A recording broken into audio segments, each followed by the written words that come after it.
take a history lesson through the eyes of children's toys. The Doll Museum exhibits dolls and other toys from the past 200 years. We take a look inside the Worthington Museum in this week's Columbus Parent. Taking a walk through history through the eyes of a doll. This morning, Jane Haas, Columbus Parent Editor, is taking us to a doll museum, which is really fascinating, Jane. Yeah, this is tucked away in a corner of Worthington, right on New England Avenue, right there just west of downtown, the little business district. It's the old Rectory Doll Museum, and it's one of two in the area. There's another in Canal Winchester with another awesome collection. Here you've got kind of like 3 rooms filled with dolls from the last really 150, 200 years, and it's exquisite. They really tell a story as you walk through some of these cases. Yeah, it is. I mean, it's a great way to kind of have a discussion about history because you do see things, you learn things. There are, I'll be honest, some politically incorrect dolls now to our value system. But you know, that's a teaching moment with kids to talk about it. Why did they make dolls that way, and toys?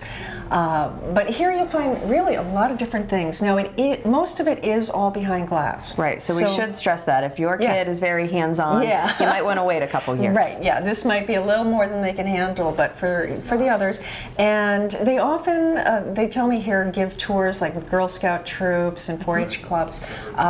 You can do a self-guided tour. It's $1.50 per person, suggested donation, or else you can book, pre-arrange a tour for $2 a person, and one of the docents will take you around and explain everything. But if you do your own thing, they kind of give you a sheet of paper, and it gives you the history on each of the dolls. And right now they're actually featuring a special exhibit. Yes, yeah, and this one is maybe a little more unisex in appeal.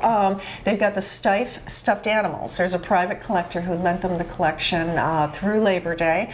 These are the original teddy bears that we know them as, but they've got a really exquisite collection of all kinds of animals and even some clown figures in there that have been created by the Stife Company. And this is a museum after all. Should we be concerned about noise? Yes, I think yes. This is one, you know, see with the eyes, not with the hands. Well-behaved children are always appreciated. Right. But you know, it's a good way to introduce children to this kind of material, and in a very low-key kind of way. And really a fascinating walk through history. It is. It totally is. Okay, Jane Haas, thanks so much. Thank you. And you can visit the Doll Museum at the Old Rectory on New England Avenue in Worthington. It's open Tuesdays through Fridays from 1 to 4 and on Saturdays from 10 until 2.